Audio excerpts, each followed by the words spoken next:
सावन के इस माह में शिव भक्तों की आस्था चरम पर होती है और हम भी आज ऐसे स्थान पर पहुंचे हैं जहां पर आज हम आपको एक ऐसा मंदिर दिखाएंगे जो न सिर्फ वास्तुकला का एक बेहतरीन नमूना है बल्कि भक्तों की यहां पर आस्था प्रगाढ़ है। आप हमारे पीछे का जो ये मनोरम स्थान देख रहे हैं, ये देख के ही आपको दैवीय लग रहा होगा। कितना रमणीक वातावरण यहाँ पर दिख रहा है और ऐसी जगह पर भगवान शंकर की पूजा करने वालों का तांता लगता है और यहाँ पर कई वर्षों से पूजा हो रही है। और ये जनपद बाराबंकी का अत्यंत प्राचीन मंदिर है। वो बात अलग है कि अभी तक यहाँ पर इसका सर्वांगीण विकास नहीं हो पाया है, लेकिन इसके बावजूद भक्तों की आस्था यहाँ पर इतनी प्रगाढ़ है कि भक्त यहाँ पर आते हैं, रुद्राभिषेक करते हैं, पूजन अर्चन करते हैं। बाराबंकी में कहाँ पर स्थित है भगवान शंकर की वास्तुकला का एक अनूठा शिव मंदिर, जुड़े रहिए हमारे साथ, देखते रहिए द कैमरा 1999। भगवान शिव की आराधना का विशेष माह सावन। चलिए आज हम आपको लेकर चलते हैं आस्था और भक्ति के अनूठे सफर पर। यूपी की राजधानी लखनऊ का सबसे निकटवर्ती जनपद बाराबंकी वैसे तो महाभारत कालीन शिवलिंगों के लिए पूरी देश दुनिया में प्रसिद्ध है। इसके साथ ही यहाँ भोलेनाथ के भक्तों के द्वारा बनवाए गए शिव मंदिर भी किसी अद्भुत स्थल से कम नहीं है, जिसका जीता जागता नमूना हम आज आपको दिखाएंगे। बाराबंकी से मात्र 30 किलोमीटर दूरी पर स्थित है वास्तुकला का अद्भुत शिवालय, जो नर्मदेश्वर महादेव के नाम से ख्याति प्राप्त है। बुलबुल चीनी मिल के बंद होने के पश्चात यहाँ गिने चुने भक्ति दर्शन तथा पूजा पाठ करने पहुँचते हैं और कहीं न कहीं यह अद्भुत मंदिर जहाँ भगवान शिव जी के अलौकिक दर्शन होते हैं, प्रशासनिक व्यवस्था का शिकार हो चुका है। कहते हैं भगवान शिव का स्थान निर्जन जंगलों, पहाड़ों, हिम पर होता है। यह बात यहाँ सिद्ध भी होती है। चलिए आपकी उत्सुकता को खत्म करते हुए हम आपको यहाँ के बारे में संपूर्ण जानकारी देते हैं और स्वागत करते हैं आप सभी का इस आध्यात्मिक सफर में। निश्चित ही ये परम सौभाग्य का विषय है कि आज हम ऐसे दिव्य महादेव के शिवालय पर पहुंचे हैं। हम इसे मंदिर तो कदापि नहीं कहेंगे, क्योंकि जिस प्रकार से यहाँ का आपको रमणीक वातावरण दिखेगा, हम आपसे कहेंगे कि हमारे कैमरा सहयोगी आपको यहाँ के वो अद्भुत दृश्य दिखाएं। आप इस मंदिर की भव्यता देखिए, आप इस मंदिर का निर्माण देखिए। वृहद यहाँ पर पीपल का वृक्ष लगा हुआ, ठीक उसी के नीचे ये मंदिर है। जो यहाँ पर बना हुआ यहाँ का जो भी निर्माण है, इस निर्माण को अगर आप देखेंगे तो आपको साफ तौर पे लग जाएगा कि ये वास्तव में निश्चित ही वास्तुकला की अपने आप में एक अनुपम धरोहर है। आप यहाँ पर देखिए जीने के माध्यम से, और ये जीने इस शिवालय पर चतुर्दिक आकार में बने हैं, मतलब हर दिशा में ये बने हुए हैं और उधर से भक्तगण आते हैं, मंदिर के अंदर प्रवेश करते हैं। ठीक हमारे पीछे अद्भुत शिवलिंग के दर्शन होते हैं। और ये जो आप स्थान देख रहे हैं, इस पे यहाँ के स्थानीय लोग बताते हैं कि पहले इसमें देसी घी डाला जाता था और यहाँ पर दीप जलते थे। आप अंदाजा मात्र लगाइए कि जब यहाँ पर कभी पहले भव्य पूजा अर्चन होता रहा होगा तो इस मंदिर की क्या अलौकिक छवियां आपके सामने आएंगी, ये आप अपने मन में जरूर उकेर सकते हैं। ये आप देखिए काफी पुराना मंदिर बना हुआ है। यहाँ पर भव्य दुर्गा जी का मंदिर भी बना हुआ है। और ये बुलबुल चीनी मिल का वो स्थान है जो अब कहीं ना कहीं खंडहर के रूप में बदल चुका है। और यहाँ पर एक आपको सबसे विचित्र चीज और दिखाएं कि यहाँ पर हनुमान जी का मंदिर भी स्थापित है। आप देखिए यहाँ पर हनुमान जी भी स्थापित हैं और इसको फटकिया कहते हैं, किवाड़ भी कहते हैं। और यहाँ पर देखिए पूजा अर्चन होती है। हनुमान जी की दिव्य मूर्ति भी यहाँ पर स्थापित है। कुल मिलाकर अगर आप देखेंगे तो इस मंदिर की जो भी अलौकिक दृश्य आपको इस वक्त दिख रहे हैं, ये आपको कैमरा 1999 के माध्यम से दिख रहे हैं। और अभी तक अब हम आपको कैमरे के माध्यम से और वो तमाम दृश्य दिखा रहे हैं। ये हनुमान जी का भव्य मंदिर है। यहाँ पर हनुमान जी की भी पूजा अर्चना होती है। और जैसा कि हमने आपको पहले ही बताया था कि चतुर्दिक आकार में यहाँ पर जीने बने हुए हैं, जिसमें चारों तरफ से यहाँ पर भक्तगण आते हैं, पूजा अर्चना करते हैं। लेकिन पिछले कई सालों से, जब से बुलबुल चीनी मिल बंद हुई है, उसके बाद से यहाँ पर स्थान खंडहर के रूप में बदल गए हैं। रास्ते उतने सुगम नहीं रह गए हैं, जिस कारण से भक्त यहाँ पर नहीं पहुँचते हैं। लेकिन यहाँ पर रहने वाले कुछ स्थानीय लोग न सिर्फ यहाँ पर आते हैं, विधिवत पूजा अर्चन करते हैं। अब हम आपको बताते हैं वास्तुकला की उस बात को। इस स्थान पर पिछले कई वर्षों से पूजा पाठ का जिम्मा जिस शख्स पर है, वो पुजारी जी हमारे साथ मौजूद हैं। पुजारी जी बड़ा सेवा भाव का कार्य कर रहे हैं, भगवान शंकर की पूजा कर रहे हैं, मंदिर को साफ कर रहे हैं। इससे पहले क्या यहाँ की जनश्रुतियाँ हैं, क्या लोगों की मान्यता है, क्या है मंदिर की विशेषता? अब हमको आपके अच्छे साल हो रहे हैं पूजा करते जो हैं, और 5-6 साल से इनकी हम पूजा करते हैं। बराबर की अफवा पानी करते हैं और मानता हम जब से आए हैं तब से एकदम ये निर्जन स्थान है। जो आदमी यहाँ पर आता है वो उसके साथ भगवान मनोकामना पूरी करते हैं। अच्छा, इससे पहले कौन यहाँ पूजा पाठ करता था? उसके पहले जब यहाँ पर मिल चलता था, ये पहले कुम्हरवा के पंडित हो पूजा करते थे। उसके बाद फिर एक ऐसा रामनगर के पंडित आए और उसके बाद फिर अफजी हम सामने से हमको बुला लिया था कि हम मंदिर तक यहाँ पूजा करते हैं। अच्छा, सेवा करते हैं भगवान शंकर की। जी, कई लोग होते हैं, आते हैं भगवान शंकर के पास, तमाम चीजें मांगते हैं अपने। आपके मन में क्या भाव आता है भगवान शंकर की सेवा करके? अरे हमें तो आता है बस, हमको कुछ नहीं चाहिए, क्यों कि हमको सेवा चाहिए बस। क्या बात। हाँ, इनकी सेवा चाहिए हमको बस।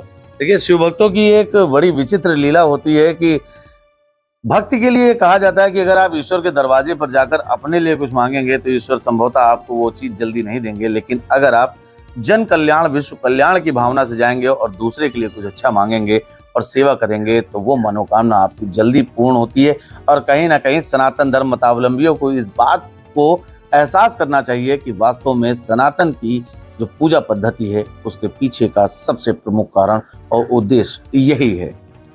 हम मंदिर के गर्भगृह के भीतर प्रवेश कर चुके हैं। सबसे पहले तो हम आपके दर्शन कराएंगे उस नर्मदेश्वर शिवलिंग के, जिसके दर्शन करने हम यहाँ पर पहुंचे। आप देखिए कितना भव्य श्रृंगार यहाँ पर किया गया है, कितने दिव्य दर्शन आपको हो रहे हैं। और ठीक सामने नंदी स्थापित हैं। और अगर मंदिर की निर्माण की बात करें, यहाँ की अद्भुत शैली की बात करें, तो हम आपको मंदिर का ऊपरी स्थान दिखाएंगे, जहाँ पर आप देखेंगे विविध प्रकार के देवी देवताओं को स्थापित किया गया है और ये मूर्ति के रूप में स्थापित है।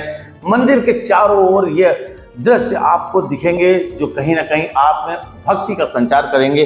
और जैसा कि हमने पहले ही आपसे बताया था कि ये मंदिर वास्तुकला का एक अनुपम नमूना है, इसके बारे में भी हम यहाँ के लोगों से जानकारी करेंगे। हालांकि सबसे पहले तो हम आपको बता दें कि भगवान शिव वास्तुकला के देव भी माने जाते हैं और वास्तु दोष हरण देवता के नाम से भी जाने जाते हैं। यहाँ पर जो भी दिव्य मंदिर या मूर्तियां स्थापित हैं वो पूरी तरीके से वास्तु के अनुरूप हैं। भगवान शिवलिंग भी विराजित हैं। ज्यादा जानकारी के लिए हम यहाँ एक स्थानीय भक्त हैं, वो निरंतर आते हैं, यहाँ पूजा पाठ करते हैं, युवा है, आस्था है, उनसे बातचीत करेंगे। कब से आप यहाँ पूजा करने आ रहे हैं और क्या मान्यता है यहाँ की? यहाँ हम बहुत छोटे थे, पिताजी के साथ में आते थे, तब से हम निरंतर यहाँ पे पूजा करने आते रहते हैं। और यह मंदिर वास्तुकला का एक अद्भुत नमूना है। हम चाहते हैं हमारे जो दर्शक हैं जी, वो जो भी यहाँ वास्तुकला का बता रहे हैं, चूंकि आपने इसका अध्ययन किया है, तो आप उसके बारे में संपूर्ण जानकारी दें। यहाँ पे जो हमारी गणेश जी की मूर्ति है और अग्नि है, आग्नेय कोण में हमारे सूर्य भगवान स्थापित हैं, ईशान कोण में ब्रह्मा जी स्थापित हैं और कार्तिकेय स्थापित हैं, और हमारी पार्वती जी वापी नैऋत्य कोण में स्थापित हैं, और वापी कोण में हमारे गणेश जी स्थापित हैं।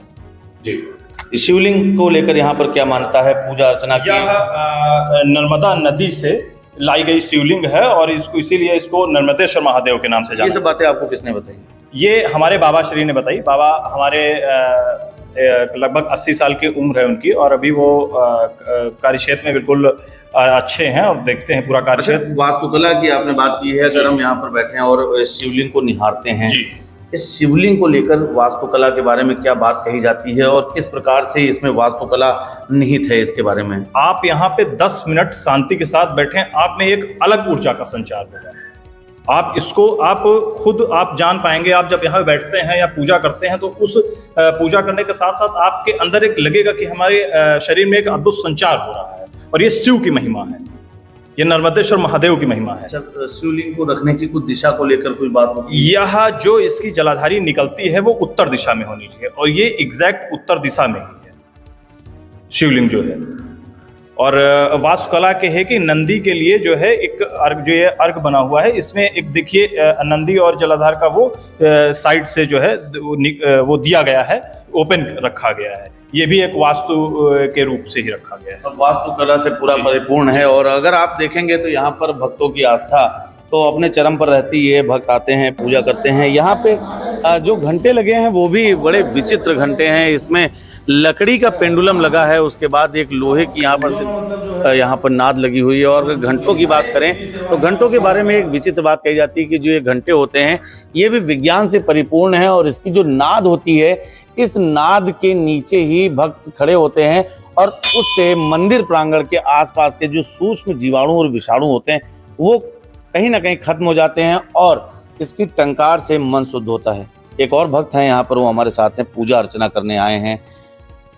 पहली बार यहाँ पर पूजा अर्चना करने आए हैं, इससे पहले इस मंदिर की जानकारी थी, कैसा अनुभूति हो रही है, क्या लगा कुछ खास? हम तो पहली बार बाराबंकी से यहाँ पर पूजा करने के लिए आए हुए हैं और यहाँ पर आकर के ऐसा प्रतीत होता है कि जैसे लोग मानसरोवर जाते हैं, अमरनाथ जी जाते हैं। तो मुझे ऐसा लग रहा है कि मुझे वैसी ही अनुभूति यहाँ पर हो रही है और यहाँ पर भगवान भोलेनाथ की दिव्य प्रतिमा विराजमान है। इसको मंदिर ना कर करके हम लोग इसको शिवालय कहें तो भोलेनाथ का जो ये मंदिर है, शिवालय है, यहाँ पर ब्रह्मदेव के अलावा माता जी की मूर्ति और हनुमान जी की मूर्ति भी विराजमान है और ये बहुत ही दिव्य और अलौकिक मंदिर है, शिवालय है। और लोगों का मानना है, स्थानीय लोग बताते हैं यहाँ पर इसके बारे में कि यहाँ पर जो भी पूजा अर्चना सच्चे मन से की जाती है, जो भी भोलेनाथ के दरबार में अपने आंसू गिरा करके पूजा करता है, झोली फैला करके पूजा करता है, ईश्वर उनकी मनोकामना जरूर पूर्ण करते हैं। जय भोलेनाथ, हर हर महादेव। अच्छा, अगर हम एक और बात यहाँ पर लें तो अगर देखें तो यहाँ पर अभी ज़्यादा लोगों का आना जाना नहीं हो पा रहा, ज़्यादा लोग जुड़ नहीं पा रहे हैं। क्या लगता है, ज़्यादा जानकारी नहीं है या और कोई? नहीं, ऐसा कुछ नहीं है। लोगों को धीरे धीरे इसके बारे में, चूँकि ये मिल परिसर में था और मिल को बंद हुए करीब 25 साल से ज़्यादा हो रखा है, तो जब से मिल बंद हुआ है, पहले तो यहाँ पर सैकड़ों की संख्या में लोग रहते थे, पूजा करते थे और दर्शन करते थे, जलाभिषेक करते थे। लेकिन जो लोग यहाँ पर रहने वाले थे वो स्थानीय निवासी नहीं थे, कोई केरल से था, कोई कलकत्ता से था, जो यहाँ पे पूजा अर्चना करते थे। धीरे धीरे जैसे जैसे मंदिर का मील का स्वरूप बदला, लोगों को यहाँ पर आने में थोड़ी दिक्कत भी होने लगी, आगे रास्ता संभवतः अब हमारी इस खबर को लोग देखेंगे और इस स्थान पर पहुंचेंगे। हम वहाँ पर 2 बार गए हैं, मगर जब हम गए हैं, जो सपा बसपा सरकार ने वो मिल का मलबा, मिल के सामान, मिल के मशीनरी सब बेच डाली है, खाली मिल का तख्ता है। वहाँ पर शंकर जी का मंदिर है, हनुमान जी का बहुत भव्य मंदिर है और वो जीएम आवास के ठीक बगल में था। उस पर रोज़ पूजा पाठ अभी जो है हमारे बुढ़वल मिल संघ द्वारा, जो सरकार की है, सरकार द्वारा वहाँ एक पुजारी नियुक्त है जो उनकी सुबह शाम पूजा करता है।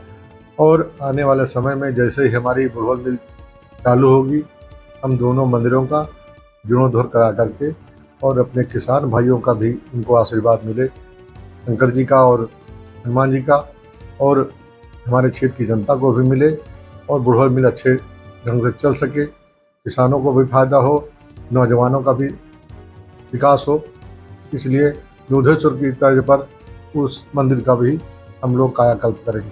इस शिवलिंग की अगर बात करें तो इस शिवलिंग के बारे में यह भी बताया जाता है कि इस शिवलिंग को 3 बार स्थापित किया गया है और पूरे दुनिया में कुछ ही चुनिंदा ऐसे शिवलिंग हैं जिनको 3 बार स्थापित किया जाता है। 3 बार पूजा अर्चना करने के बाद उसकी विधिवत पूजा अर्चना शुरू होती है। कुल मिलाकर यह जो स्थान है ये अपने आप में दिव्य है। हम आपको यहाँ पर दिखाएंगे कि यहाँ पर जिस प्रकार से लोगों का आना जाना है, यहाँ पर हवन कुंड भी बना हुआ था। भक्तों की आस्था अपने चरम पर रहती है। सावन के इस भरपूर महीने में इतना शांत, इतना रमणीक स्थल जो हम आपको दिखा रहे हैं, ये आप जो भी वीडियोस देख रहे हैं द कैमरा 1999 पर देख रहे हैं, यहाँ का जो एक एक रूम है वो यहाँ पर शिव की भक्ति में पूरी तरीके से रमा हुआ है। बिल्कुल शांत, बहुत अद्भुत माहौल है। यहाँ पर आने वाले लोग अपनी मनोकामनाएं मानते हैं और उनका पूरी तरीके से दावा है कि आज तक उन्होंने जो भी यहाँ मांगा है वो पूरा हुआ है। बाराबंकी से द कैमरा 1999 के लिए नितेश मिश्रा।